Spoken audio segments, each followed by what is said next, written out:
Welcome to Scoli Sleep Stories. Before we begin, take a moment to get comfortable. Let the day soften around you and settle in for a calm documentary made for curious minds. If these stories help you rest, learn, or simply enjoy a quieter part of the day, please consider liking this episode and subscribing to the channel. Now, when you are ready, let us begin. Chapter 1: A Water Road Through China. A straight reach of water fades into the pale haze of morning. Reeds stand quietly along the bank, their narrow leaves holding small beads of dew. Near the center of the channel, a wooden boat moves almost without sound. A long pole dips beneath the surface and touches the firm bed below. It bends slightly as the boatman leans forward. Then it rises again, dark and shining, while gentle circles widen across the water. For a little while, there is only the boat, the reeds, and the soft sound of water against wood. The channel seems to belong entirely to the nearby fields, the low embankment, and the few tiled roofs visible through the mist. Yet this peaceful reach forms part of a water road extending across eastern China, joining the northern plains to southern lakes and rivers. We call this network the Grand Canal, though the name can suggest something simpler than the reality. It is not one uniform trench, dug from end to end at a single moment, nor has it always followed one fixed course. It is a gathering of many waters and many works. Artificial channels, canalized rivers, natural rivers, lakes, reservoirs, and smaller feeder streams. Its banks may be formed from packed earth or faced with stone. Along the route stand embankments, dams, sluices, and locks, all designed to guide water and help boats move through changing conditions. In cities, the canal may divide into urban waterways lined with steps, bridges, houses, and workshops. Beyond the city walls, it may narrow between fields, pass beneath willows, or open into a broad lake. Some sections carried boats for centuries, others became less useful when rivers shifted, channels filled with silt, or new routes were opened. A long journey could involve waiting beside a gate, changing boats, transferring cargo, or pausing until the season and water level were suitable. The canal was never equally deep, equally wide, or equally busy from end to end. Its unity lay not in sameness, but in connection. The earliest pieces of this larger story appeared more than 2,000 years ago. From roughly the 5th century BCE onward, regional rulers and communities built waterways, especially in the lower Yangtze region. These early channels served the needs of their own landscapes. Some supplied irrigation water, some carried local goods, others linked neighboring river systems, or provided routes for military movement. Over many generations, separate waterways became part of wider plans. In the 7th century CE, rulers of the Sui dynasty expanded, rebuilt, and connected major older routes. Their work helped create an empire-wide communication system between northern and southern regions. The Sui rulers did not build every section from untouched ground. They drew together existing canals, rivers, and lakes. Some channels were cleared or enlarged, others were repaired, redirected, or joined by new construction. The result was not a single new waterway, but a more closely connected network, shaped from works both old and new. The course continued to change after the Sui period. Waterways gathered sediment, river channels wandered across their floodplains, capitals moved, and patterns of government and trade changed with them. Each generation inherited a system that required attention, adjustment, and renewed understanding.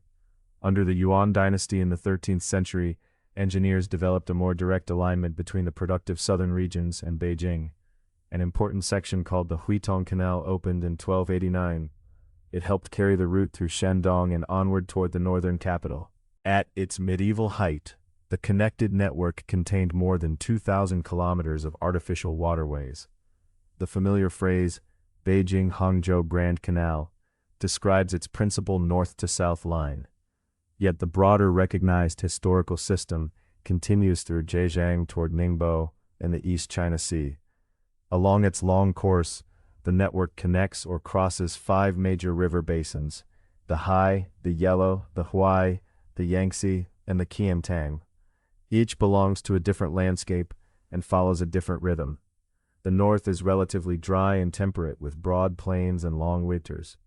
The south receives more rain and contains rich rice-growing districts, lakes, wetlands, and closely spaced waterways. Between them lie changing elevations and watersheds, as well as rivers carrying very different quantities of water and sediment. Connecting such regions required far more than digging a channel. Water had to be gathered, stored, directed, and shared.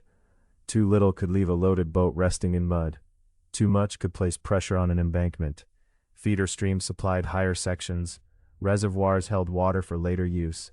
Dams and sluices guided the flow, while locks helped vessels pass between different levels. Officials, gatekeepers, laborers, and local experts watched the weather and the water. They observed rainfall, repaired banks, cleared silt, and opened or closed gates according to local conditions.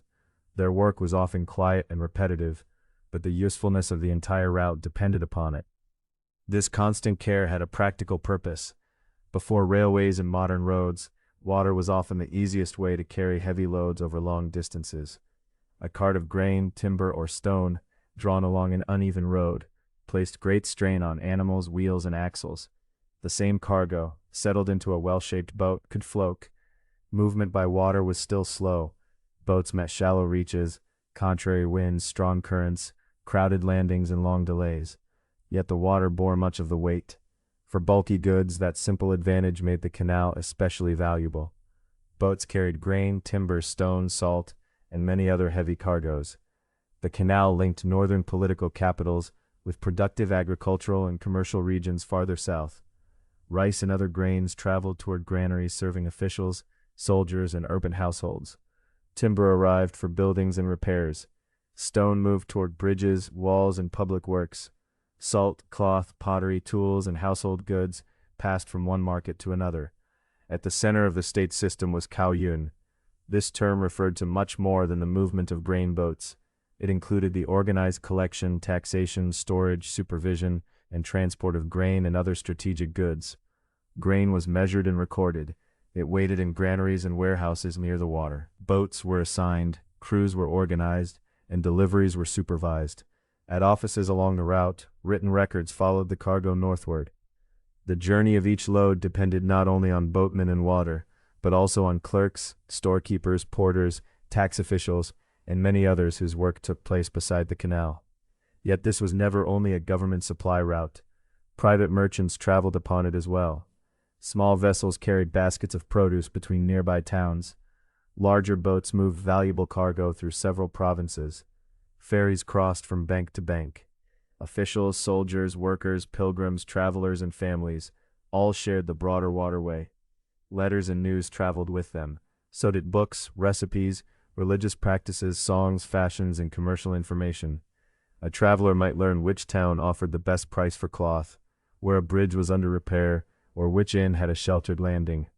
A cook aboard one boat might exchange a seasoning method with someone from another region. A song heard beside a southern market might, in time, be remembered far to the north. In this way, the canal carried more than objects. It carried habits, knowledge, tastes, and memories. Each boat became a small moving place, bringing one waterside community into contact with the next. Along the banks, the needs of traffic shaped entire settlements. Granaries stood close to quays so sacks could pass between boat and storehouse. Warehouses kept salt, timber, cloth, and pottery under cover. Tax stations and customs offices recorded cargo. Post stations helped official messages continue their journeys. Shipyards built hulls and replaced worn planks. Inns offered meals and rooms to people waiting for a boat, a favorable wind, or an opened gate. Markets gathered around landing places where cargo could be unloaded. Temples stood near bends, bridges, and crossings, serving as familiar landmarks for crews arriving through rain or mist. Steps descended directly from narrow streets to the water, ropes tightened around stone mooring posts polished by long use. Porters carried baskets beneath shaded roofs. Shopkeepers listened for the scrape of a hull against a landing. Somewhere behind the waterside buildings, food steamed in a kitchen, a carpenter shaped a plank, and a clerk bent over a page of records. The canal was therefore more than an engineered line upon a map. It was a lived landscape. Its structures shaped daily routines, and those routines gave meaning to the waterway. Boats, warehouses, bridges, markets, offices, homes, and temples all belonged to the same long corridor of movement. Yet movement was measured rather than constant. A vessel might travel steadily for a day, then remain moored beside a gate. Low water could delay passage. Seasonal flooding might alter a route. A damaged section could require goods to be carried ashore and loaded onto another boat. At times, crews waited for wind, repairs, instructions, or space at a crowded landing. In some periods, one section of the network flourished while another grew quiet. Channels were opened, neglected, repaired, and restored. No single view of the canal can represent every century or every place.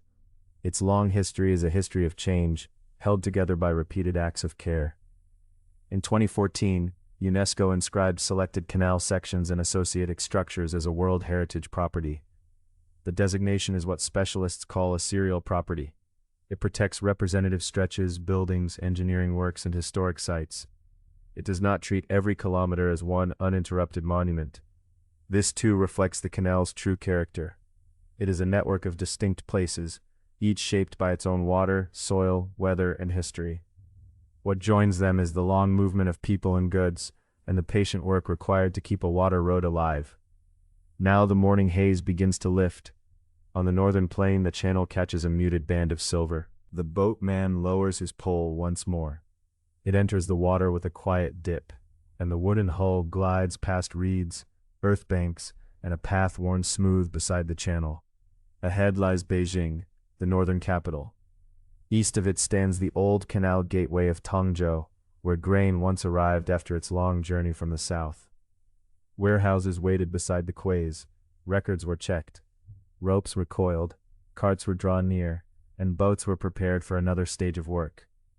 For now, the immense network can rest in the mind as a single, quiet image, water leading onward through mist, connecting distant regions without making them the same. Southward lie rivers, lakes, locks, markets, and towns. Northward, the capital waits for the goods carried upon the water. As the morning strengthens, the broad map of rivers and canals narrows toward one practical waterside place. A boat approaches Tongzhou at an unhurried pace. Water touches its hull. A rope rests loosely on the deck. Beyond the pale reeds, the first routines of the day are beginning at the northern gateway of the Grand Canal. Chapter 2. Morning at Beijing's Canal Gate. A warehouse door opens in the cool dawn air. Its wooden panels move slowly on their hinges, and a pale band of morning light enters the dim interior. Beneath the heavy beams, rows of grain sacks wait in shadow. Outside, the water beside the quay is almost still. It holds the gray-blue color of the sky, disturbed only where a wooden hull rests against the stone landing. A faint trace of grain dust drifts near the doorway. Its dry, warm scent mingles with the dampness rising from the canal. Tongzhou is beginning its day. East of central Beijing, Tongzhou served as a crucial northern gateway during the Ming and Qing periods. Its waterways had deeper roots, formed and altered across earlier centuries, but in these later imperial times, the settlement became especially important as a place of transfer. Grain arriving from southern China did not simply continue through one broad, uninterrupted harbor into the center of Beijing. Tongzhou was a separate and carefully organized stopping place. Here, cargo could be unloaded, inspected, stored, divided, or transferred before beginning the final stage toward the capital. Along the quay, a clerk settles beside a small table. He smooths several sheets of paper and places a writing brush within easy reach. Before him lies part of a carefully managed transport system, often called Caoyun, the state movement of tax grain. In many regions, part of the government's revenue was collected as grain rather than money. Rice and other cereals were then carried north to help supply Beijing. The needs of the capital were considerable. The court, officials, guards, workers, public institutions, and a large urban population all depended upon dependable provisions. Because Beijing lay far from some of the richest grain-producing regions of the south, maintaining this supply was a major concern of the state. The canal provided a connection that roads alone could not easily equal. The quantity transported varied greatly from one period to another. Harvests differed, policies changed, waterways shifted, and methods of transport were revised. No single total can represent every era of the canal's history. Yet the repeated labor of carrying grain northward remained important across many generations. The clerk looks from his papers to the sacks on the quay. Written records identify the shipment, noting where it came from, what it contains, and how much should be present. Nearby stand scales and standard measures. An inspector compares the cargo with the written account, watching as a sack is opened and a measured portion is poured. The work is quiet and methodical.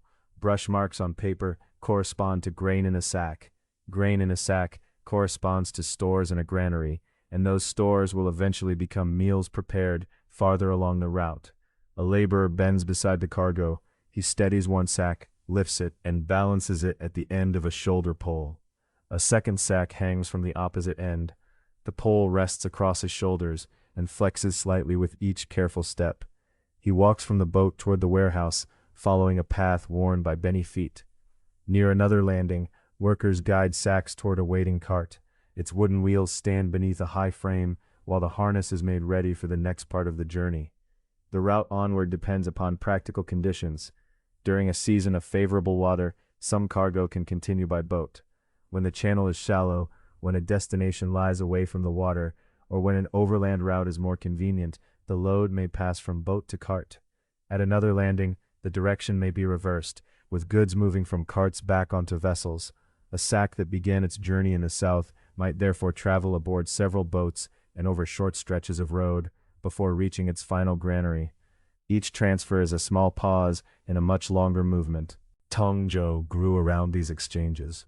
Warehouses and granaries stood close to quays where cargo could be handled. Administrative offices kept records and supervised transport. Shops supplied ropes, baskets, tools, cloth, and food.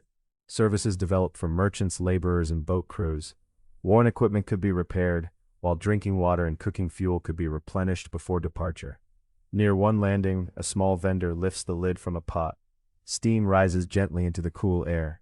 The food is simple and warm, suited to people who have been awake since before the light touched the water. A crew member accepts a bowl and stands beside a coil of rope while eating. Around him, muted calls pass between the quay and the boats. Nothing feels hurried. Each voice belongs to an established routine. One asks for a measure. Another warns that a load should be held steady. Someone calls for a cart. A clerk confirms that a record has been checked. The quay is busy, but its movements have an even rhythm. A granary door opens. A scale settles beneath a load. A brush moves across paper. A shoulder pole bends and rises. Then, for a moment, there is only the quiet sound of water against a hull.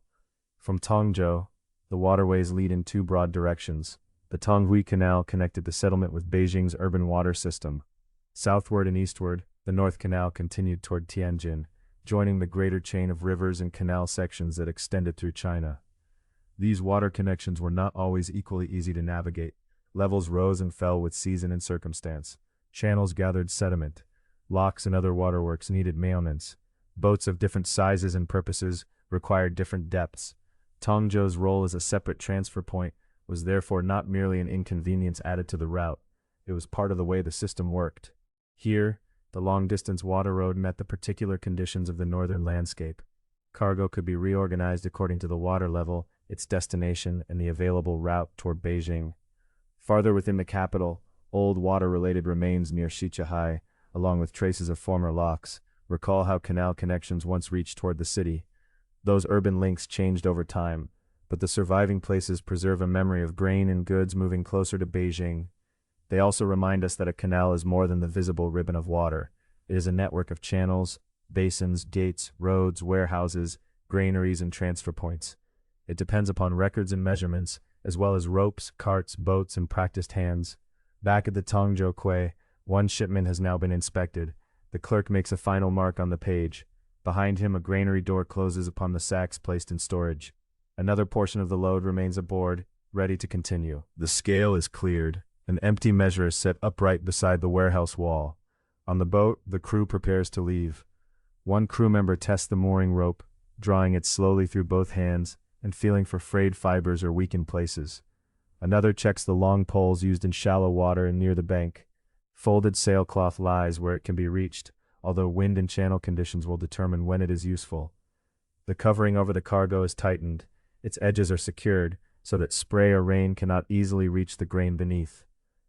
There are ordinary needs to consider as well. A supply of drinking water is inspected and replenished. Cooking fuel is kept dry. A pot, bowls, and small tools are placed where the movement of the boat will not send them rolling across the deck. Little space can be wasted. Everything aboard has weight. The same vessel that carries cargo must also hold the daily life of the people who guide it. Food must be prepared, equipment must be stored, ropes must remain within reach, and the deck must be kept clear enough for work. A cart rolls away from the quay, its wheels making a soft, repeated sound over the packed earth. The laborer with the shoulder pole returns for another load. The vendor lowers the lid onto the steaming pot. Above the roofs, the morning has brightened, though a light haze still rests over the water. At last, the boatman loosens the line. For a moment, the rope hangs in a shallow curve between wood and stone. Then it is drawn aboard and laid in a neat coil. A long pole touches the canal bed. With a steady push, the boat eases away from the landing, leaving a widening band of ripples behind it. The warehouses begin to recede. Their doors, scales, records, and measures remain part of the patient labor on shore, while the inspected cargo continues across the water. Tongzhou rests between the long journey already completed and the shorter routes still ahead. It is a gateway formed not by a single entrance, but by many small exchanges. Soon the voices from the quay grow faint.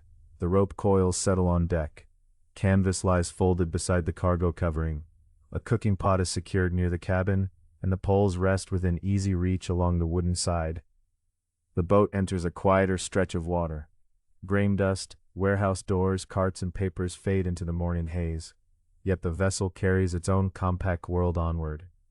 Wood and rope, grain and water, cloth and cooking tools, all move together beneath practiced hands. Water slips gently along the hull.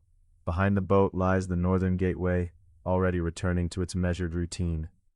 Ahead waits another reach of canal.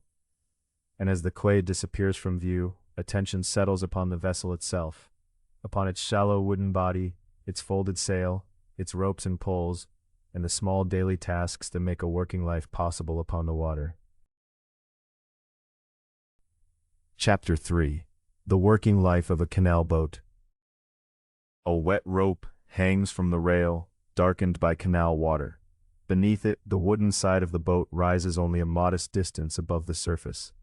The deck carries a covered mound of grain, several poles laid lengthwise, and a few baskets fitted carefully between them. Near the stern, a low roof shelters a cooking place. Steam escapes from a pot of rice, curls beneath the roof, and disappears into the pale morning air. The vessel leaving Tongzhou is one among many kinds of craft that traveled China's inland waterways. There was no single design that could be called the grand canal boat in every place, in every century. Boats varied according to period, shipyard, official regulation, cargo, water depth, current, and local conditions. A craft suited to a broad southern waterway might not suit a shallow northern channel.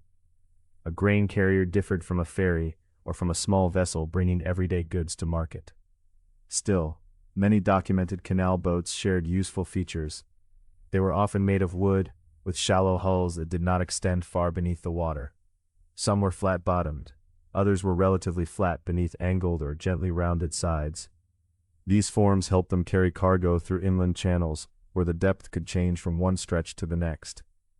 The hull settles gently beneath the weight of grain. It does not cut deeply into the water like a large seagoing vessel. Instead, it rests close to the surface, spreading its load across a broad bottom. Yet every additional sack changes the way the boat sits. The crew notices whether the bow is too low, whether the vessel leans to one side, and whether the stern responds properly when the steering gear moves. Cargo must be arranged with care. Heavy sacks are distributed so that the hull remains balanced. Smaller bundles fill suitable spaces, but nothing should block access to a rope or press where it might damage the planks. If the load shifts during a turn, the boat can become difficult to guide. Boards, mats, wedges, and lashings may help hold everything in place. Above the cargo, coverings protect against rain and spray. Grain must remain as dry as possible during a long journey.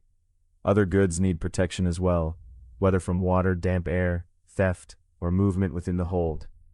Depending on the boat, some cargo might lie beneath a temporary covering, while some vessels had more permanent covered spaces. Protection is part of carrying. Goods must not merely reach their destination, they must arrive in usable condition. As the boat moves, its planks give a low, irregular creak. A wooden hull is rarely silent. Timber responds to water, weather, cargo, and motion.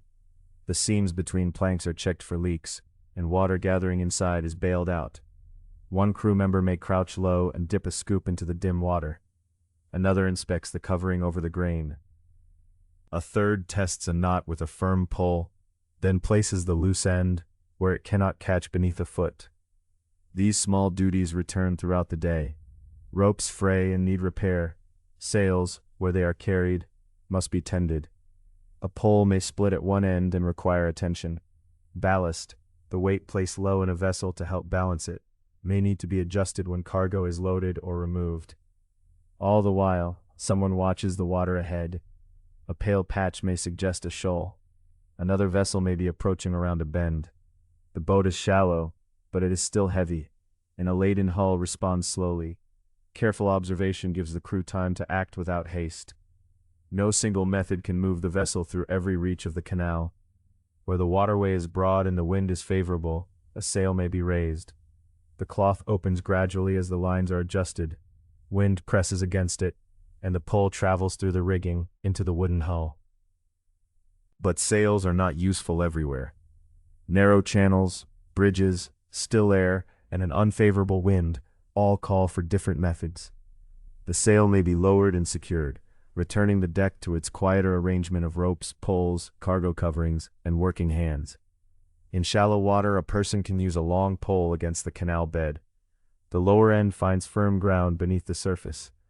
With steady pressure, the boat moves forward while the worker walks along the deck, hands shifting along the smooth wood. At the end of the push, the pole is lifted free, carried forward, and planted again. Oars or longer sweeps may also move or guide the boat. Where a current runs helpfully, the vessel can drift with it under careful control. At difficult passages, crews may use winches, organized hauling, or assistance from shore. Along a towpath, people or draft animals can pull from the bank. Canal travel is therefore not one unchanging technique. It is a sequence of choices, shaped by wind, water, width, current, and weight. A sail rises, then folds. A pole dips, presses, and lifts. An oar turns through the water. A tow line comes ashore. Each method belongs to the conditions of the moment. Steering varies in the same way. Some boats use a rudder at the stern. Others rely upon a long steering oar, poles, or a combination of methods. The person guiding the vessel watches beyond the bow. A bridge opening must be approached in good alignment. A bend may conceal another craft. A mooring line may trail near the bank. Because a heavily laden boat turns slowly, each adjustment begins early. The rudder shifts a little. The long steering oar presses into the water. The bow changes direction almost imperceptibly until the opening ahead lies straight before it. Within this working vessel is also a small domestic world.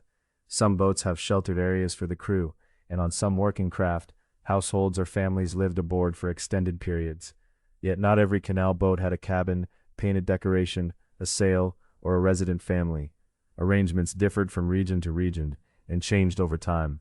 Where people did live aboard, limited space served many purposes. Bedding was rolled during the day and placed where it would remain dry. Bowls fitted inside one another. Clothing and cloth were hung to air when weather allowed. Personal belongings had to fit into boxes, baskets, or small compartments.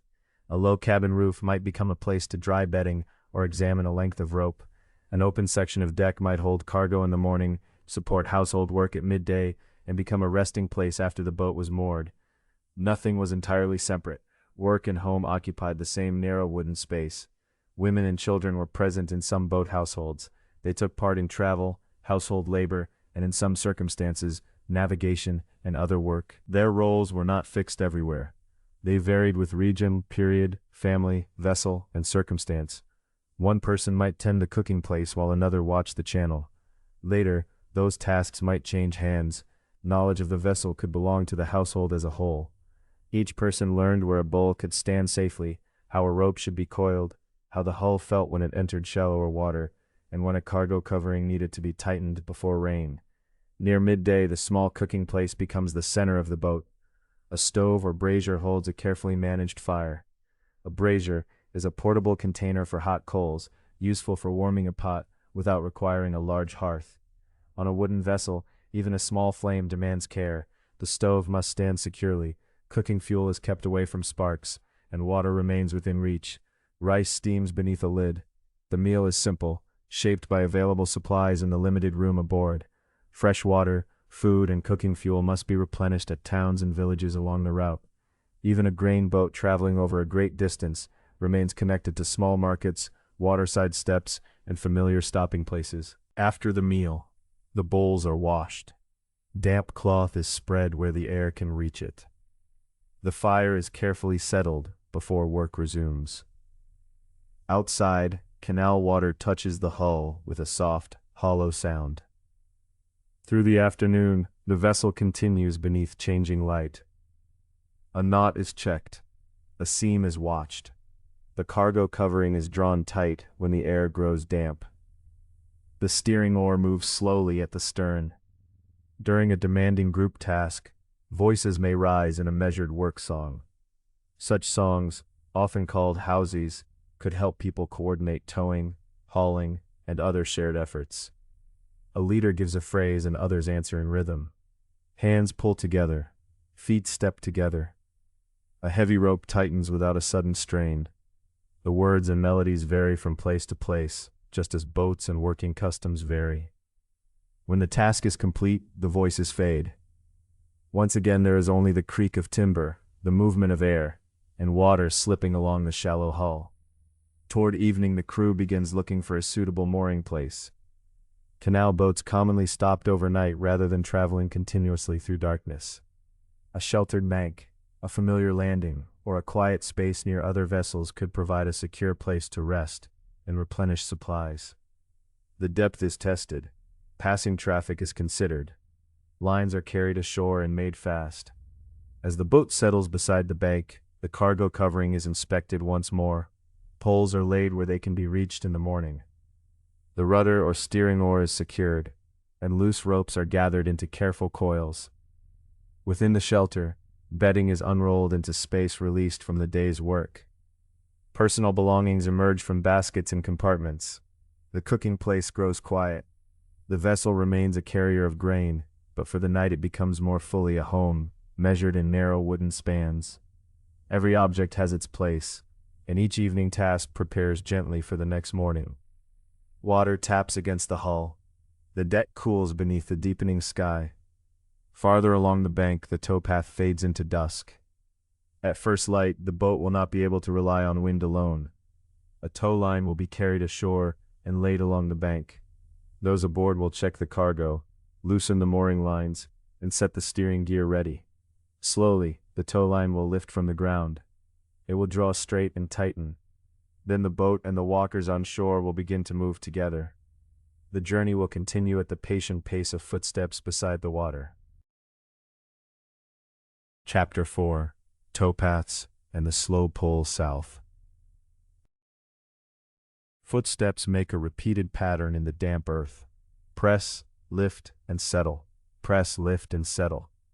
The morning is pale, and the canal bank still holds the coolness of night. A narrow track follows the water beneath scattered willows. Its surface has been firmed by many seasons of passing feet, though rain has softened the edges and left shallow prints among the grasses. At first, the walkers seem to be following the canal for their own purpose. Then the long rope becomes visible. It lies briefly upon the bank behind them, rises through the moist air, and stretches outward over the water. At its far end, the rope is fastened to a grain boat. The line draws straight. The wooden hull begins to move. This path beside the canal is a towpath, a firm route from which a boat can be pulled. Such paths formed an important part of canal travel in many places and periods. Their width and construction varied. Some were little more than packed ground. Others were strengthened with stone, carefully maintained beside embankments. What mattered was that the haulers had a reasonably clear surface on which to walk, and enough open space to keep the tow line working. A boat might be moved by sail when the wind was favorable. In shallow places, crew members could push with long poles. Oars and steering sweeps were useful in other conditions. Yet no single method suited every stretch of water. The wind could fade, a current could run against the desired direction, the canal might become too narrow for a sail, or too shallow for easy rowing. At a bend beneath a bridge or among moored vessels, careful towing could provide the steady force needed to keep a laden hull moving. Along this bank several people share the pull. The line passes to harnesses that help spread its weight. The haulers lean forward slightly, not with one sudden effort, but with a sustained one. Each step adds a small measure of movement. Behind them, the boat advances almost without a wake. Human haulers worked on many waterways, while draft animals were used in some regions and eras. Local customs, the condition of the path, the available labor, and the size of the vessel all shaped the choice. It would be misleading to imagine one unchanging system along the full length of the Grand Canal. The water road crossed different landscapes, and it passed through centuries of changing practice. In one place people might pull from the bank, elsewhere animals might provide the force. On another reach a crew could combine towing with poles, oars, or sail. Whatever the method, towing required cooperation. At the stern, the person steering watches both the canal and the rope.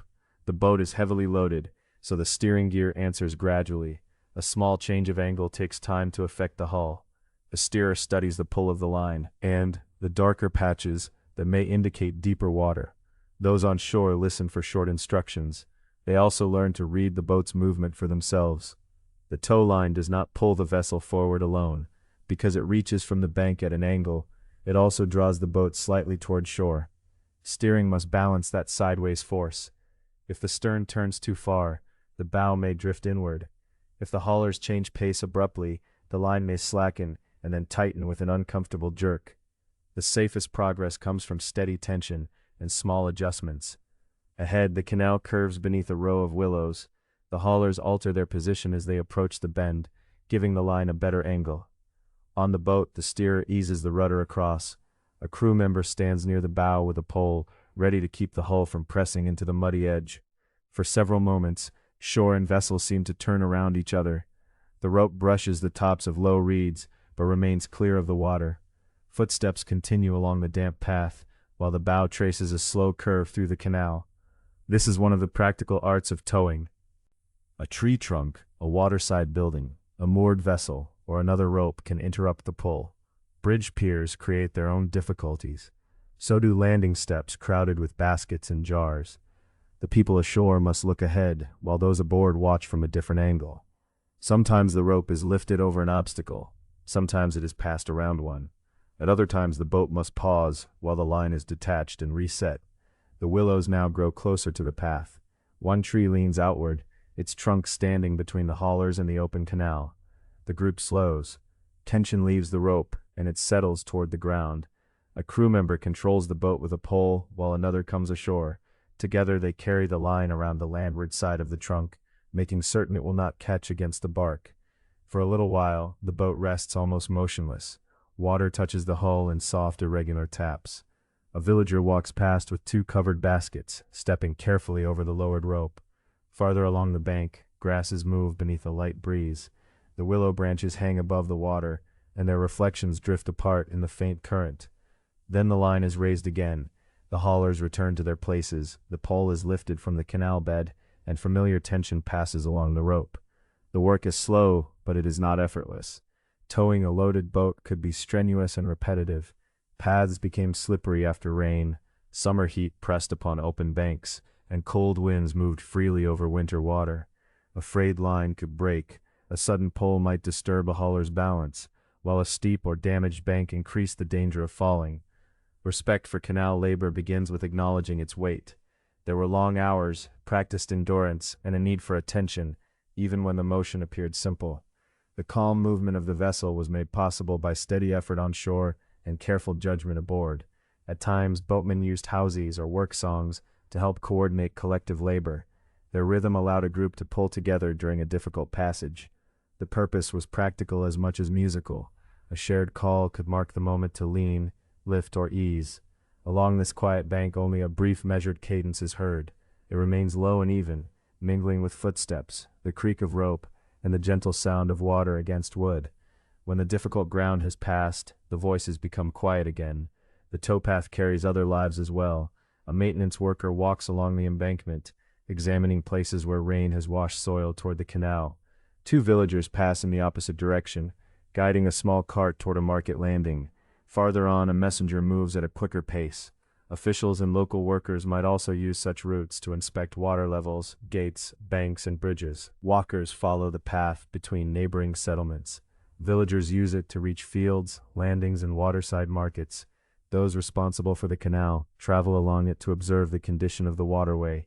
In this way, the path serves both water and land. It links farms with villages, landings with warehouses, and one section of canal with the next. People meet along it, exchange news, and step aside for ropes. Its purpose begins with towing, but daily use gives it a wider place in the landscape. Remains of historical towpaths can still be found in parts of southern China's canal system, including near Suzhou and along the eastern Zhejiang Canal. Some sections have changed greatly, others preserve old stone surfaces or the line of a route beside the water. They offer a quiet reminder that canals were not made only of channels, gates, bridges, and boats. The bank itself was part of the system of movement. Firm ground beside the water allowed effort on land to become motion on the canal. By midday, the grain boat approaches a low bridge. Its stone pier stands close to the towpath, leaving no open route for the long line. The haulers slow once more. This time, the rope is shortened. One helper carries it past the pier, while crew members use poles to hold the vessel away from the stonework.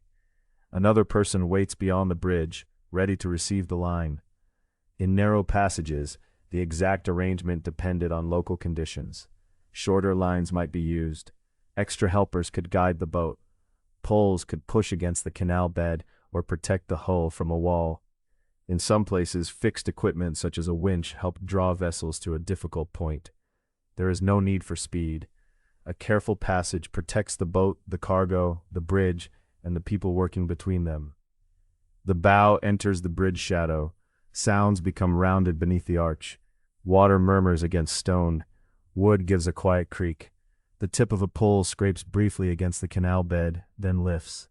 The crew watches the bridge pier pass beside the hull, close enough to demand attention, but not close enough to touch. Beyond the arch, daylight opens again. The waiting helper receives the tow line. The rope is carried forward and extended along the bank. The haulers settle once more into their measured pace, and the boat resumes its steady progress southward. Press, lift, and settle. The path changes beneath their feet.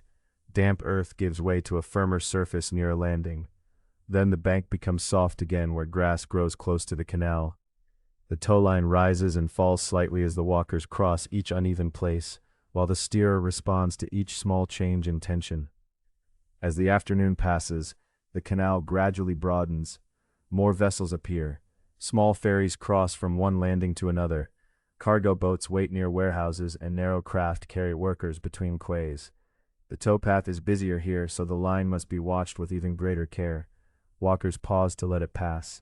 Crews gather loose ropes aboard moored vessels, keeping them clear of the moving line. Ahead, channels begin to converge. Roof lines gather beside the water. Timber rests in ordered stacks near a repair yard, and the frames of boats stand above the bank, where damaged planks can be replaced. Beyond them are larger storehouses, their doors facing the quays. The approach to Tianjin is beginning to show itself. The haulers take a few final steps, then ease the rope. Its tension softens. The boat continues briefly on its own, carrying the memory of the pull into widening water. On shore, the long line is gathered into broad, careful coils. Behind lies the quiet rhythm of earth beneath many feet. There were willow-lined bends, bridge shadows, and patient pauses to reset the rope. Each obstacle was met by cooperation between shore and boat. Each mile was gained through repeated steps and watchful hands. Ahead are ferries, docks, and the journey continues. Warehouses, repair yards, and meeting waterways. Canal traffic is drawing nearer to the wider exchange of rivers and the coast. For now, the boat glides gently onward. Water opens around the hull, and the towpath remains beside it a little longer before narrowing into the distance. Evening light rests upon the roofs ahead. The first warehouses of Tianjin settle into view, and the loosened rope lies quietly on deck. Chapter 5. Tianjin and the Meeting of Waters. The water broadens beneath a bright northern sky. Light gathers across its surface in long, shifting bands, broken now and then by the dark reflection of a mast or the slow curve of an oar. A small ferry passes between larger vessels moored near the bank. Its boatman stands toward the stern, guiding it with practiced movements, while a few passengers sit among baskets and wrapped bundles. From somewhere beyond the warehouses comes the measured sound of a hammer against timber. A rope rubs softly around a wooden post. On shore, a worker gives a restrained call, and another answers from the deck of a cargo boat. Nothing here is still, yet each task seems to belong to an order understood by those who work beside the water. This is historical Tianjin, not yet the vast modern port city it would later become. The waterways carry wooden riverboats and canal craft. Modern ocean freighters do not enter these narrow scenes. Streets, quays, warehouses, and workshops remain closely connected to the rivers, and much of the city's daily life turns toward the water. Tianjin developed where waterways of the northern canal system converged and connected with the Hai River. From there, other routes led toward the Bohai Sea. Inland canal traffic, river transport, and coastal movement could meet here, making Tianjin a place of exchange between different kinds of water and different kinds of vessel. Near the area known as Sanchaku, the North Canal and South Canal meet within the city. It is a place where channels join and water roads lead away in several directions. For boat crews, merchants, ferrymen, and officials, the confluence is more than a mark on a map. It is a place of choice. Cargo may continue along an inland route, follow a river, move toward the coast, or remain in Tianjin to be stored and sold. Our boat approaches at an easy pace. The tow line used beside the narrower bank has already been gathered aboard. A long steering oar keeps the bow aligned with the broader flow. Nearby, another vessel settles low in the water beneath its load. Behind it rides a lighter craft, better suited to a shallow side channel. Their different shapes reveal one reason Tianjin became so important. Not every vessel could travel equally well on every kind of water. A broad cargo boat suited to a river reach might draw too much water for a narrow canal. A shallow canal craft might be less suitable for a more open route toward the coast. At Tianjin, goods could change vessels just as travelers changed roads. At one quay, porters carry wrapped cargo through the open doorway of a warehouse. Inside, the air is shaded and cool. Goods are placed in separate areas, checked and kept away from damp walls.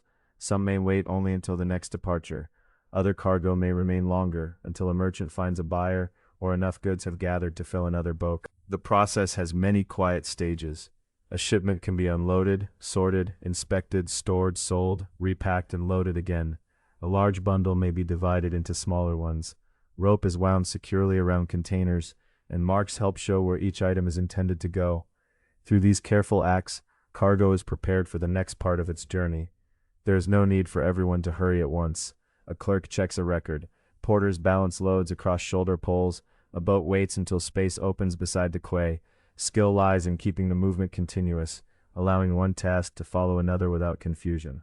Tianjin is busy, but its busyness has many small centers. At the ferry steps, people cross from one bank to the other.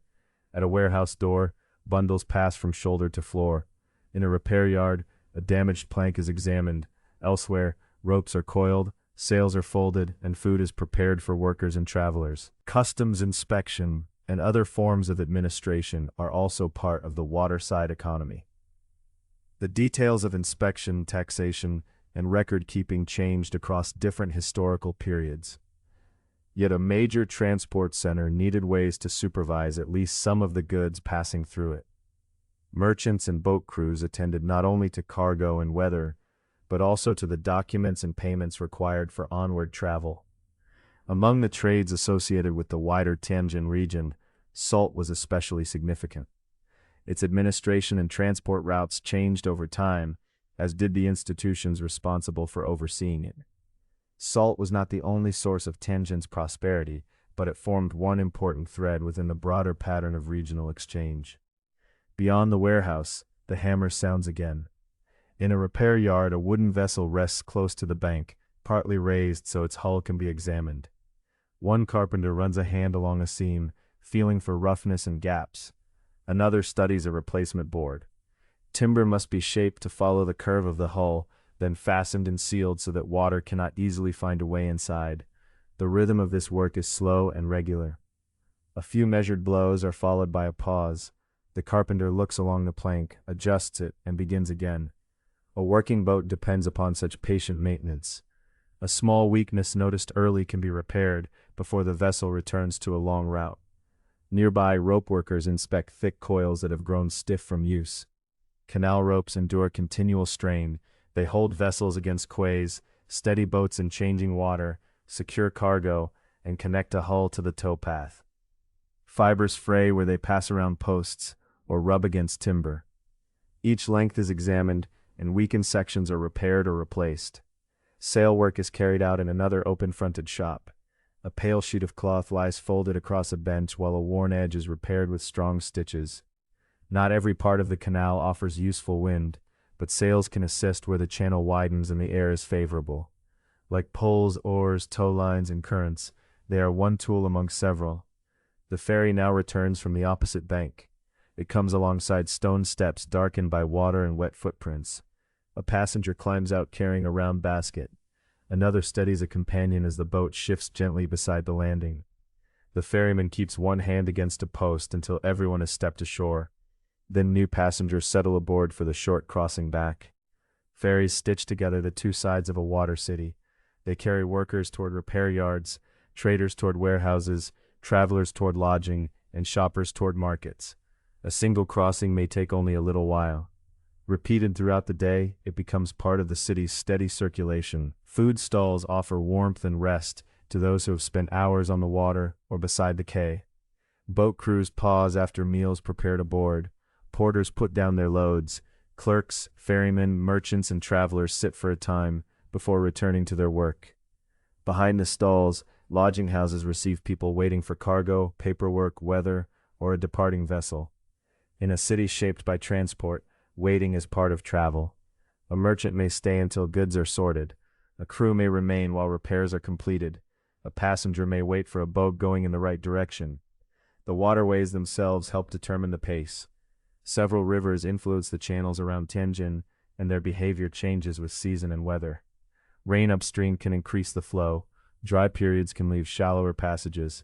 Sediment carried by moving water settles where the current slows, gradually raising the bed until dredging becomes necessary. Floods have sometimes altered banks and channels. Nearer the coast, tidal effects add another pattern of rising and falling. Tianjin's waters are therefore neither entirely river nor entirely canal. They belong to a connected landscape shaped by inland flow, managed channels, sediment, weather, and the distant pull of the sea. Those who work here learn to notice small signs. They watch the line left by water upon a quay wall. They follow the movement of floating reeds. They lower poles beside a hull to judge the depth. A familiar channel is never entirely fixed. It must be watched, sounded, cleared, and repaired. Such knowledge passes through repeated work. A ferryman remembers the stronger part of the current. A boat crew knows where the bottom rises. Repair workers recognize the wear caused by different waters. Warehouse staff understand when arrivals are likely to increase. Each person holds one part of the city's larger pattern. By late afternoon, the sunlight has softened. The repair yard's hammer falls silent for a time. Warehouse doors remain open, though the rooms behind them grow darker. Lamps begin to appear beneath the eaves. The little ferry crosses once more, leaving a narrow wake between moored boats. Our cargo has been checked. A few bundles have been moved ashore, while other goods have come aboard for the inland route. The ropes are loosened one by one. A boatman presses a pole against the quay and gently pushes us away, taking care not to touch the vessel beside us. A strip of dark water opens between the two hulls. Behind us, Tianjin continues its work. A bundle passes through a warehouse doorway, a sail is folded, a clerk bends over a record, a repair worker gathers tools, and a ferryman prepares for another crossing. The city's importance rests in these linked tasks. Each appears modest by itself, yet together they join canal, river, coast, and market. The current carries us beyond the crowded confluence. Rooflines begin to thin, and the voices along the quays settle into the distance. The broad meeting of waters lies behind us. Ahead, the channel becomes more enclosed and more carefully managed, guiding boats once again toward the inland reaches. Beyond Tianjin, the route turns toward Shandong. The journey will become less concerned with the broad exchange of river and coastal traffic, and more concerned with a quieter challenge. The canal must cross higher ground. Useful water must be gathered, held, guided, and shared with care. For now, the boat moves steadily onward. The last warehouse lamps tremble behind us upon the darkening surface. The ferry has become only a small shape in the distance. A rope lies coiled on deck. ready for the next towpath, while water touches the hull with a low and even sound. The busy meeting place slowly gives way to a calmer inland reach. The sky deepens above the banks, and the boat follows the channel south. Chapter 6. Climbing toward Shandong. Morning reveals a pale line along the canal embankment. It is only a narrow stain upon the stone. Darker below and lighter above, yet it tells a quiet story. The water beside our boat has been held at this height for some time. A keeper walks along the bank carrying a measuring rod. He pauses beside a marked post, bends to examine the surface, and writes a few characters in a small book. The canal appears calm enough to govern itself. Water lies smooth between its banks, disturbed only by the passage of hulls and the occasional dip of an oar. But here, on the approach to Shandong, calm water is often carefully managed water. Its depth depends upon gates, embankments, channels, lakes, and many watchful hands. The land ahead rises gradually toward an elevated central reach. This created one of the great engineering challenges of the Grand Canal. A canal cannot literally flow uphill. Water always seeks a lower place, slipping down a slope whenever it is free to do so. A single uninterrupted surface of water could not simply climb across the higher ground of Shandong. Instead, canal builders divided the route into separate sections at different heights. These sections may be called managed reaches. Within each reach, the water could be kept near a useful level. Gates and locks separated one reach from another, while diverted streams and stored water supplied the higher parts of the route. A watershed is a place from which water naturally tends to flow in different directions. Rain falling on one side may find its way toward one river system, while rain falling nearby may travel another way. To carry boats across such a place, engineers had to gather water, guide it toward the elevated canal, and prevent it from escaping too quickly. From the deck, this arrangement does not look like one immense machine. It looks like a landscape. There is an embankment planted with grass. Beyond it lies a low lake, silver beneath the morning sky. A narrow feeder channel passes between fields and enters the canal through a controlled opening. Farther away, a dam turns part of a river from its natural course. Sluice gates stand where water must be admitted, held back, or released. Spillways provide safe paths for excess water when rain is abundant. Dredged channels carry boats and water through places where mud and silt would otherwise gather. Each part performs a modest task. Together they make navigation possible. The boat continues southward through one managed reach. A pole is lowered beside the hull to test the depth.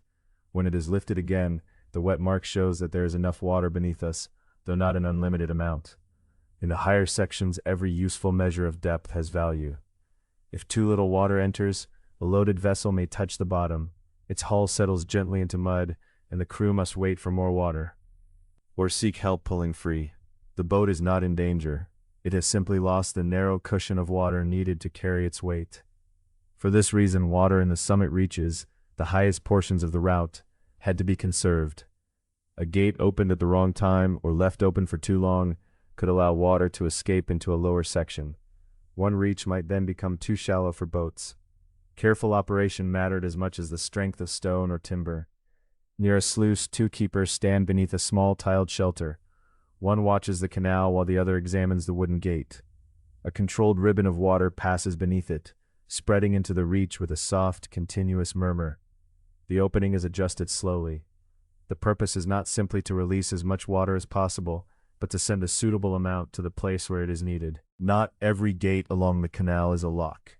A pound lock encloses a boat in a chamber so that the water around it can be raised or lowered. Other gates have different duties. Some regulate irrigation for fields, some drain low land after heavy rain, some control flow between a lake and the canal, while others hold water in storage. A boat may pass near many gates without ever passing through them. As the morning advances, low clouds gather over distant hills. Their shadows move across fields of grain and reeds. Rain is always part of the calculation. In a dry season, feeder streams may diminish, and lakes may retreat from their banks. Water then has to be conserved, directed toward shallow sections, and shared carefully among navigation, farming, and local needs. In a wet season, the problem changes. Reservoirs and storage lakes may fill, rivers may rise, Excess water must be guided away without damaging embankments or overwhelming the canal. Drought management and flood management therefore belong to the same patient work. The system must store water when it arrives, release it when needed, and provide safe routes when there is too much. Lakes beside the canal help in several ways. Some form part of the navigable landscape, allowing boats to move through open water or along marked channels. They can also serve as reservoirs, holding rainfall and river water for later use. Their surfaces rise and fall with the seasons, so embankments protect nearby settlements and fields. Channels connect lake, river, and canal, while gates determine when those connections should be opened. A fisherman near the reeds lifts a small net, spuddies it, and then lowers it again. Beyond him, a low bank separates the lake from the managed reach carrying our boat. The distance between the two bodies of water is slight, but their levels and purposes are not exactly the same. The bank keeps each one where it can be most useful. Farther into Shandong lies Nanwang, a place long associated with the difficult task of supplying the canal's elevated reaches. In 1411, during the Ming Dynasty, major work began on the Nanwang Daikun water diversion system. At Daikun, a dam redirected part of the Wen River. Instead of allowing all the river's water to continue along its natural path, the works guided a portion into a long feeder channel. That channel carried diverted water toward the canal at Nanwang. There, through a network of controlled waterways and gates, the supply could be distributed both northward and southward. Historical accounts offer different descriptions of how much water was sent in each direction. These proportions should not be imagined as permanent rules. Actual allocations changed with rainfall, river flow, canal conditions, navigation demands, and the judgment of those managing the system. A dry northern reach might need more support at one time. Later, another section might require attention. Nanwang was not a single machine completed all at once. It was a distributed system spread across the landscape. It included the Daikun Dam, the log feeder channel, gates, diversion works, embankments, storage waters, and linked managed reaches. These elements were expanded, repaired, cleared of silt, and adjusted over time. Their effectiveness depended upon maintenance as much as design. A stone structure may endure for generations, but water never stops moving. It carries sand, loosens soil, nourishes reeds, and finds small openings. Timber swells and wears. Channels gradually become shallow. Embankments settle under their own weight. After storms, keepers inspect the banks for seepage. Laborers clear branches and sediment from narrow passages. Dredgers lift mud from the navigation channel so that loaded boats retain enough depth beneath their hulls. At storage lakes, water levels are observed. At sluices, gates are moved by measured degrees. The work proceeds with the seasons. Repairs may be made when the water is low. Reservoirs and lakes are watched as rain arrives. Records help officials and local experts compare present levels with earlier conditions. Boat crews also contribute knowledge, reporting a shoal, a strong current, or an unusual change in depth. In this way, the canal is maintained not only through great plans, but through repeated observation. A wet mark on a post, a pole lowered from a deck, the sound of water beneath a gate, a line of fresh earth pressed onto an embankment. Each small sign helps reveal what the water is doing. Together, they guide the decisions that keep the managed reaches deep enough for travel. By afternoon, a light rain reaches us. It dimples the canal and darkens the wooden cabin roof. Along the bank, drops gather upon willow leaves before falling into the water below. Some of this rain will soak into fields. Some will enter ditches and feeder streams. A portion may eventually be held in a lake or guided through a channel. The rainfall seems gentle and slight, yet the hydraulic landscape is formed from countless such contributions. Water arrives from clouds, rivers, springs, and drainage channels. It is delayed, stored, divided, and released. Then it continues north or south, carrying boats across ground that natural streams alone would not have joined. Our boat follows the center of the reach. The rain softens the view of distant banks, and the surface takes on the muted color of the sky. The keeper with the measuring rod is now far behind us. Ahead, another embankment curves gently across the landscape, guiding both boat and water toward the next controlled passage. The higher reaches do not announce themselves with a sudden hill beneath the canal. The ascent is experienced in stages. One stretch of level water leads to a gate. Beyond the gate lies another stretch at a different height. The boat is lifted or lowered, then continues once more on calm water. In this way, the route climbs without the water itself ever flowing uphill. The vessel moves from one managed reach to the next. Each surface remains nearly level within its own boundaries, while the sequence of reaches carries navigation across the watershed. Toward evening, the channel narrows between firm stone banks. The helmsman reduces speed. The sound of water against the hull becomes quieter, and the crew looks ahead. A gate stands closed across the canal, its dark timbers reflected beneath it. On the far side lies another managed reach at a different level. The structure appears simple from a distance, but its operation depends upon the same careful use of stored and diverted water that has shaped the entire day's journey. The crew prepares without hurry. A coil of rope is lifted from the deck and placed where it can run freely. The steering pole is drawn aboard. One person rests a hand upon the rail and watches for a signal from the keeper. Voices become quieter. Inside the confined space ahead, every movement must be deliberate and clear. Beyond the first gate is a chamber made to hold a boat and a measured body of water. Within it, the difference between two levels will no longer be an idea traced across lakes, channels, and embankments. It will be felt directly as the vessel rises or descends. For now, we wait upon the lower reach. Rain continues softly upon wood and stone. Small rings spread across the canal, touch one another, and disappear. A rope is passed forward and held loosely, ready to tighten when needed. The gatekeeper moves along the bank, checking the timbers and watching the level marks. Behind us lies the broad hydraulic landscape of Shandong, with its feeder channels, dams, reservoirs, storage lakes, sluices, spillways, and carefully guarded waters. Ahead lies one quiet chamber between two gates. The boat slows before the closed entrance. Ropes are readied along the rail. The crew falls still, and the water between two levels waits inside. Chapter 7. Inside a Lock. Rain dots the canal with small silver rings. Ahead, the closed gate rests between stone walls, holding back the water of the lock chamber. Dark timbers glisten beneath the evening sky, while narrow threads slip through their lower edges and spread into faint eddies. Our boat waits at the level from which it arrived. Beyond the gate, the chamber stands higher, matching the far reach, and must be lowered before we can enter. A lockkeeper moves along the bank to the timber operating structure and begins releasing water toward our side. There is no sudden torrent. In a controlled flow, the chamber's surface slowly descends. A lock is an enclosed space between canal sections at different heights, with a gate at each end. By closing the gates and admitting or releasing water, keepers make the chamber match first one level, then the other. For now, we wait while that adjustment is made. On deck, one crew member holds the bow rope, and another stands near the stern. The lines lie clear of baskets, poles, and cargo coverings. No one speaks loudly.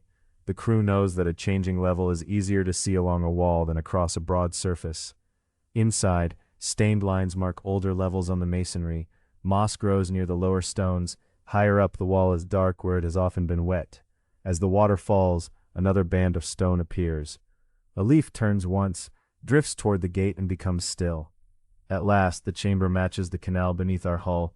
Pressure on the entrance gate is nearly equal on both sides, so it can move without resisting the weight of higher water.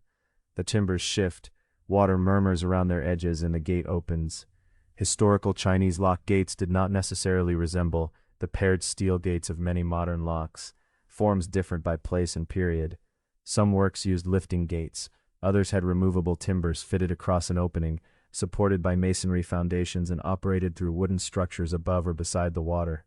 When the opening is wide enough, the keeper signals. The helmsman guides us forward while a pole touches the bank lightly, keeping the bow near center. We pass beneath the damp gate structure. Confined by walls, the hull seems larger, and water sounds return softly from stone. The bow rope is passed to the side and looped where it can be tended. The stern rope follows. Neither is pulled rigid, for both must move as the boat rises. They keep the vessel from drifting across the chamber or striking masonry and gates. Once we are inside, the entrance gate closes behind us. For a moment, chamber and boat are enclosed and still. The lower canal shows only beyond wet timbers. Ahead, the far gate holds back the higher reach. Then the keeper begins admitting water from above. At first the change appears as eddies near an opening. A curl of brown-green water spreads along the wall and beneath the hull. The boat shifts gently against its ropes, and almost imperceptibly begins to rise. No chain lifts it, and no platform pushes upward. The changing water supports the hull as the canal did outside. As more enters, the surface rises and the boat rises with it. The crew tends the ropes little by little, easing each as it tightens. Fibers creak, the hull moves a hand's breadth from the wall and settles near center. Rain continues falling into the chamber, though the main rise comes through the controlled opening from the upper reach. Stained lines seem to descend beside us. In truth, the boat is climbing. The movement is slow enough to watch, yet gentle enough to feel like stillness. More of the upper bank comes into view. Long before pound locks became established, canal travelers crossed level changes in other ways. Some works had a single barrier, often called a flash lock. When its opening was released, water rushed downstream, carrying or helping a boat through during the brief surge. The passage spent much water and created a difficult current that boats, cargo, banks, and people had to meet at the proper moment. Elsewhere, vessels were hauled over ramps or across double slipways, arrangements requiring considerable effort and careful handling. A pound lock offered a calmer solution. It enclosed a smaller quantity of water, raised or lowered a boat in a measured way, conserved water better, and allowed closer control of traffic. In 984, during the Song dynasty, the official Chow Wei Yue was traditionally credited with constructing the first recorded two-gate pound lock in the Huainan region. This does not mean he invented every gate, sluice, or lock. People had managed water through barriers and channels for centuries. His remembered work belongs specifically to the use of two gates enclosing a chamber where a boat could change level. That principle took many forms. Near Hangzhou, the Chang'an site preserves evidence of an 11th century lock with 3 gates. Later, it was supplemented by a winch-assisted passage for boats. Like many surviving sites, it retains neither every original gate nor every piece of equipment. Stone foundations may remain after wooden gates, timbers, ropes, and structures have been replaced or lost. Inside our chamber, the water continues rising. The difference between reaches is not dramatic, but it is unmistakable. The wall's top draws nearer, a patch of moss passes below the rail. The keeper watches water and boat, the crew watches ropes, and the helmsman notes each small movement of the stern. Their quiet cooperation matters because water may not enter evenly. A current can press the bow toward one wall or turn the stern toward a gate. The ropes restrain these movements without holding the hull too tightly, and are adjusted again as the vessel rises. The chamber performs no lifting by itself. It provides boundaries, gates, and a controlled space. Water does the rest, bearing timber, cargo, crew, and cabin without strain. As the surface climbs, everything afloat climbs with it. Modern locks on active freight sections of the Grand Canal can be far larger. Mechanical or electrical systems may operate their gates and valves, and their chambers can hold substantial cargo vessels. Yet the sequence remains familiar. Match the arriving level, admit the boat, close the entrance, add or release water, and open the far gate when levels match. Now the eddies weaken. The keeper reduces the flow as the surface nears the upper water line. Ripples spread and fade against stone. The ropes grow quiet in the crew's hands. Beyond the far gate, the upper reach lies smooth beneath the rain. A final narrow stream enters, then ceases. The keeper checks the water, and everyone waits. There is no need to hurry. If the sides have not matched, the gate still bears pressure between them. The keeper watches marks on the wall and faint movement near the timbers. The ropes remain in place, and the helmsman keeps one hand ready. When both sides match, the far gate can open without the upper reach pouring forcefully inward. The timber structure gives a low sound. A seam appears, broadens, and the water beyond joins the chamber with only a soft exchange of ripples. The bow rope comes aboard, the stern line follows, and is coiled loosely on the wet deck. The helmsman moves us forward through the opening. For a few moments the walls stay close, then they fall away, and we enter the broader reach. The water feels no different, though we now float at another height. Behind us, the chamber waits between its gates to be adjusted for another vessel. If the next boat approaches from below, the chamber will be lowered again. If one comes from above, it may already wait at the needed level. Each passage repeats the patient sequence according to direction and available water. Ahead, the canal looks as though it has always rested at this height, yet its calm depends on continual attention. Gates open and close, water is measured, ropes tended, walls watched and repaired, changing levels carefully observed. Rain softens the banks, and the lock recedes among timber and stone. Its gate becomes a dark line. Water around the hull returns to its familiar rhythm, no longer echoing between walls. Farther along lies Jining, near the Shandong summit region, where keepers, laborers, officials, and local experts worked across generations to keep the canal supplied and passable. The settled level beyond the chamber depended on that wider work. A lock could guide a boat between reaches, but their water still had to be gathered, directed, watched, and preserved. For now, the boat drifts onward. A rope rests in a loose coil, and rain touches the cabin roof. Behind us, the gate closes upon its quiet chamber. Ahead, the higher reach extends beneath the dim sky. The boat answers with a slight steady sway, carrying the chamber's calm into the long evening passage that waits beyond the soft rain. We move on over water made level by many patient hands. Chapter 8. Jining and the Keepers of the Water. Morning rain lies lightly upon the canal as our boat approaches Jining. Clear beads gather along the gunwale, and coils of rope darken with moisture. Willows trail narrow leaves toward the water.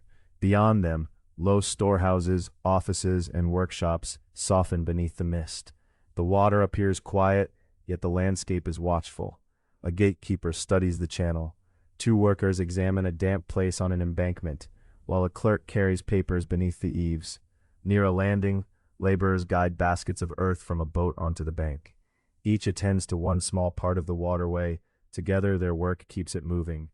Jining stood near one of the Grand Canal's most difficult regions, the summit area of Shandong. A summit canal crosses high ground between river systems. Water does not naturally remain there. It flows toward lower country on either side. To carry boats across, water had to be gathered, directed, stored, divided, and released with care. For this reason, Jining became an important center of canal administration and hydraulic management, the practical control of water's depth, direction, timing, and force. The task required offices, records, and written rules, but also people shaped by years of observation.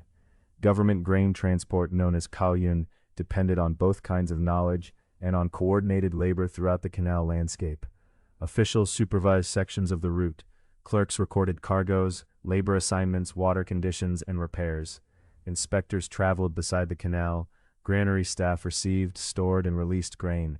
Gatekeepers controlled sluices and locks. Supervisors organized crews. Dredgers cleared channels, and embankment workers strengthened banks. Boat builders, haulers, and local specialists also served the system, although their names rarely entered formal histories. On a map, the canal may appear as one blue line. In daily life, it was a connected landscape of channels, rivers, lakes, reservoirs, feeder streams, gates, embankments, granaries, offices, workshops, and communities.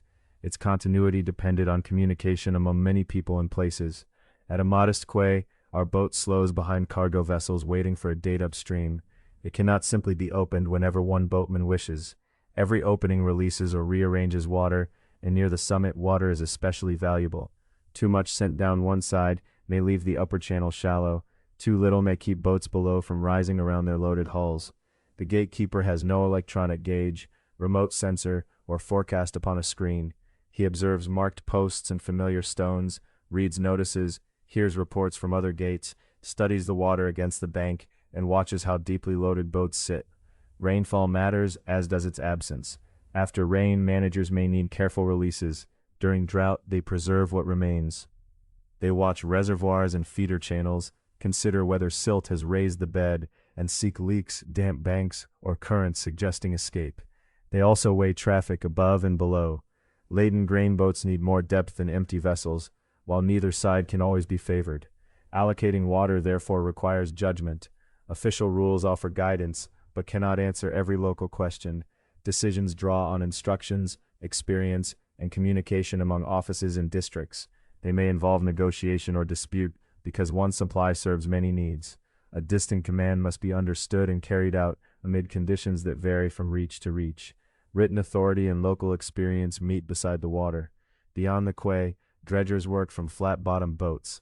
With poles, scoops, baskets, ropes, and simple lifting devices, they raise mud and silt from the bed. Water drains from the heavy material before it is carried away or used where appropriate. Silt is fine earth carried by moving water. Where current slows, it settles in layers that gather season after season. The channel gradually becomes shallower. Loaded boats scrape bottom, and less water can pass. Dredging is therefore not an occasional answer to one problem, but part of the canal's continuing rhythm. Mud is lifted, baskets emptied, and the channel checked again. Banks require the same steady care. Rain softens packed soil. Water finds narrow paths through earthworks and enlarges them. Currents and passing boats wear exposed edges. Small weaknesses must be found before they grow. Workers respond with materials suited to each place. Packed earth gives mass to an embankment. Stone protects banks exposed to currents and traffic. Brick can face gates or busy landings. Timber supports structures and vulnerable edges.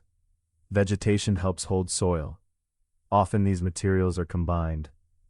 At one bend, fresh earth forms a smooth brown slope. Workers press its surface, while an older local specialist points toward a faint seepage line.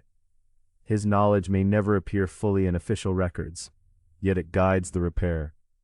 He remembers earlier rains, knows where current presses when an upstream gate opens, and has watched the water's color and movement change with the seasons.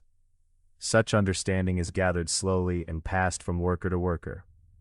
Government systems maintained officials and buildings devoted to grain transport, but practical hydraulic knowledge also depended on experienced people living beside the canal. A well-known regional tradition remembers Bai Ying, a knowledgeable local man associated with the Nanwang water diversion plan. During the Ming period, a broader effort improved the movement and distribution of water across the difficult Shandong summit.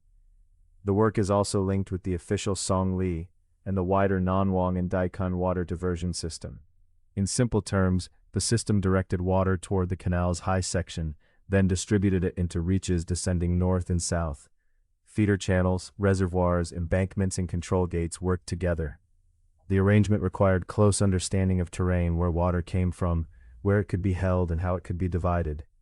Tradition credits Bai Ying with valuable local knowledge, but he should not be presented as the system's sole designer. Major hydraulic projects involved court orders, officials, engineers, organized laborers, local advisors, and experience accumulated over years. Song Li, other specialists, unnamed workers, and people familiar with local waters all belong to the larger story. Bai Ying's memory matters because knowledge does not travel in only one direction. A government may issue orders from afar, yet someone who has watched a stream through many seasons may understand details no distant document fully describes. The strongest plans joined administrative authority with knowledge rooted in place. Our boat passes Jinning's waterside buildings.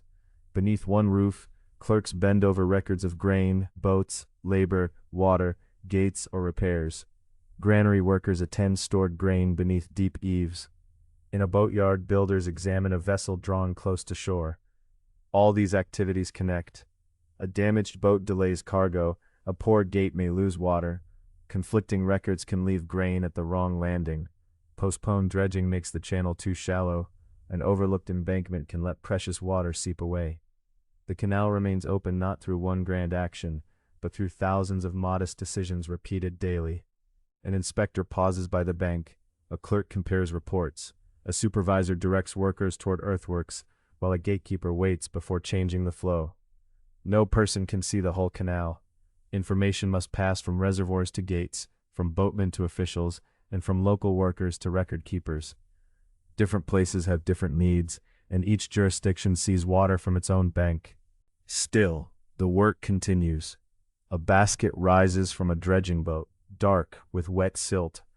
Earth is pressed into a bank. A gate is inspected, and a written notice passes beneath a roof. The quiet repetition of these tasks gives the canal its apparent stillness. By late afternoon, rain softens into fine mist. Embankment workers cover their tools. A gatekeeper completes his inspection and closes a small shelter. Beyond town, the canal extends toward reeds and low fields, while droplets leave widening rings upon its surface. Our boat is moored near a stone landing. The rope tightens, then rests as water presses softly against the hull. Across the canal, an evening lamp appears beneath office eaves, and another glows farther along the bank. Their reflections stretch over darkening water in narrow bands of gold. Jeaning settles around the canal it has tended for generations. Beneath the calm surface are channels cleared of silt, levels patiently judged, and currents guided through gates. Along the banks are repairs made by hands whose names may never have been written. The canal is a work of engineering, but also of sustained attention. Its keepers read rain, earth, timber, stone, and moving water. They share observations from one person to another, and from one reach to the next. Now dusk gathers over Shandong. Offices grow still, dredging boats rest near the bank, and waiting gates hold water at its careful level. Our mooring rope lies quiet against the stone. Beyond the lamps, the long water road continues into mist. For this evening, it rests securely within its banks, held by accumulated knowledge, patient labor, and continuing care. The landscape is quiet, but its quiet has been made by people watching, recording, repairing, and learning beside the water, one measured task after another, through generations.